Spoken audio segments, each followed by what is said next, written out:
All right, guys, so this is a walkthrough of the Workshop 12 Tesla style displays. We're currently in the 2017 Dodge Ram. All of our kits are going to be running 8 gigs of RAM with 128 gigabyte hard drive. So you get the experience that you deserve when using these kits. I want you to pay attention to how responsive everything is, how fast everything works. You can notice that on the top bar here, these are your most frequent apps that you can set up so you can customize to your liking. You have here the home button, the back button, and then your climate information on the side here. If you go up from basically touching this guy here, you'll be able to adjust your fan directions. Then you can either turn it off, turn it on. Now in this particular vehicle, it is a manual AC. So you'll notice that it has the auto button, but it doesn't do anything. Same thing with heated seats or ventilated seats. It doesn't do anything because this car doesn't come equipped with that. Now, if your particular Ram comes equipped with that, you'll be able to access the steering wheel, heated steering wheel, cool and heated seats, automatic climate. And for this one here, you'll notice that when I adjust the temperature, it adjusts it on both because I don't have dual zone climate control. Then this is your fan speeds where you'll be able to adjust it. And if you pay attention to the response, everything is spectacular on it. Now, back to the home UI here. Let's just turn that down. It's a little loud. Okay, so here's your home UI. Right here, you can change to 2 different UIs that you would like. You have your first UI that comes by default, or if you go and access the settings, you'll be able to change it under home page style, and you can change it to the modern look. And this one here will be able to give you more of a regular tablet type look, where you'll be able to add widgets and you'll be able to customize each app as you wish. Same thing with the background. By long pressing on here, you'll be able to add widgets or change your wallpaper. Now, if we go back to the homepage style, I like the classic one personally. It's just a lot easier to use. But back to the settings here, you're going to see that you can change your night mode or automatic. You can change it to auto, day or night. I always like it to have it on night mode. It just looks a lot nicer, in my opinion. And then you can change general things like your language, units, radio, region, and then you got your audio over here where you can adjust your equalizer. So this here, you can adjust the equalizer to your liking. But then you also have here where you can actually control low pass filter, high pass filter, or the bass. And then here you can actually control each and individual speaker. So for example, if I'm playing music and I want this particular speaker on the passenger front to fully shut off, I can just simply go like this and that speaker is no more. So that's really cool, especially if you have kids or someone in the back seat and you don't want them, they're trying to take a nap. You can shut down the individual speakers and they'll be happy.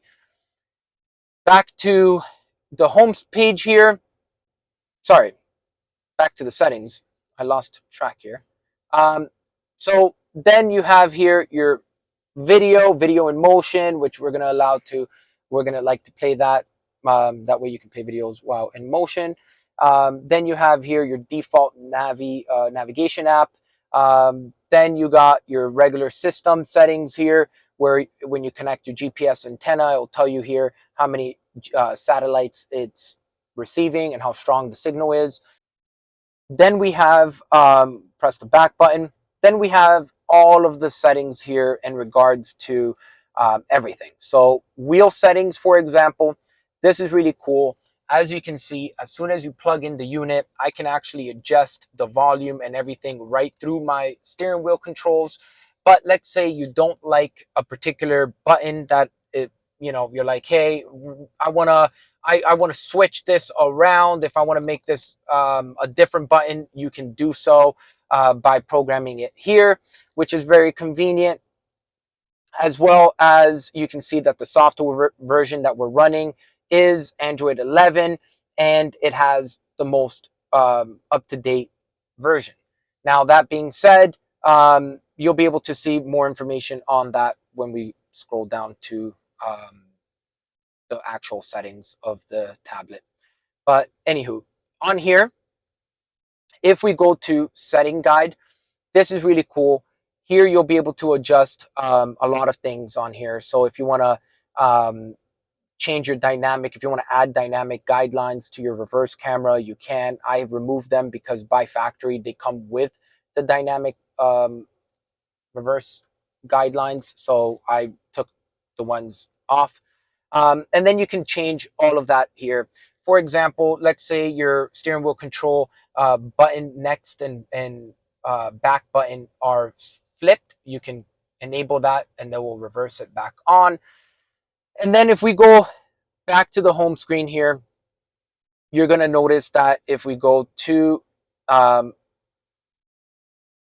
the car settings here, you'll be able to now fully control everything. Now, keep in mind, this particular vehicle, for example, doesn't have a lot of the functions on here that are listed on here, but it's listed there for those vehicles that do come with those options. So don't think that magically your car will be able to do all this stuff by getting the stereo system installed, but really beautiful to know that you have everything on here. So you can do like auto door locks, auto close, sound with horn, power lift gate alert, easy exit, like everything on here. And you'll be able to really take a better look at it once you get it, and you'll be able to go through everything. This is just more of a quick overview. I don't want to go through every single one because this video will be hours long.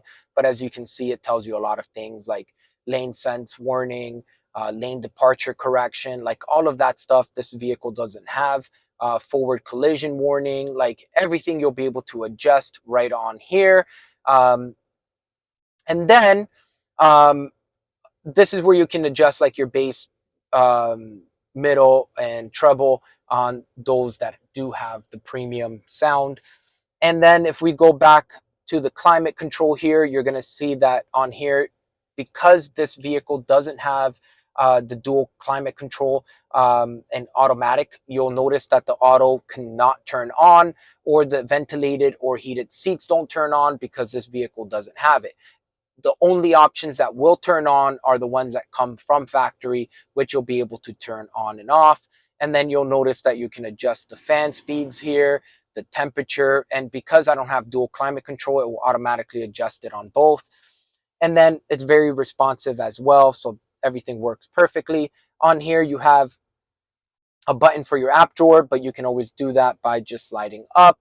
And then you have your multi-view button where you'll be able to access all of the rest of your um, existing apps. And you'll be able to also do, of course, CarPlay. So right now we have Android Auto put on here just because we don't have an iPhone with us, but it does support both.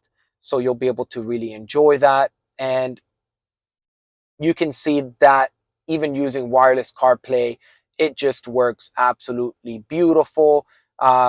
If we open up, for example, maps, if we open up maps, you can see that it's super responsive, even with a wireless connection. So that's amazing there. So as you can see, the CarPlay works absolutely beautiful. Other features that you'll be able to see is if I put it in reverse, you got your reverse camera on here perfectly with the guidelines from the factory guidelines turning when the wheel turns, which is fantastic. And for those that have like parking sensors, you'll be able to see everything on here. And then you can customize all that stuff under the settings. And then we have here your radio, which you'll be able to regular FM or AM radio. If you want Sirius XM, you'll be able to get the Sirius XM app right from the Google Play Store. That way you'll be able to enjoy your music. And then you got your defrost button, you got your hazard switch, and you have the off switch here to just turn the AC off. I'm not sure if I'm missing anything. I just wanted to provide you guys with like a quick overview of the layout and how everything looks. If I am missing something, let me know and we can redo another video. I just wanted to give you an overall experience of the UI and how fast and responsive everything is. And then, yeah, if you guys have any questions, please feel free to reach out. As always, thank you for your support, and Alex is out. Peace.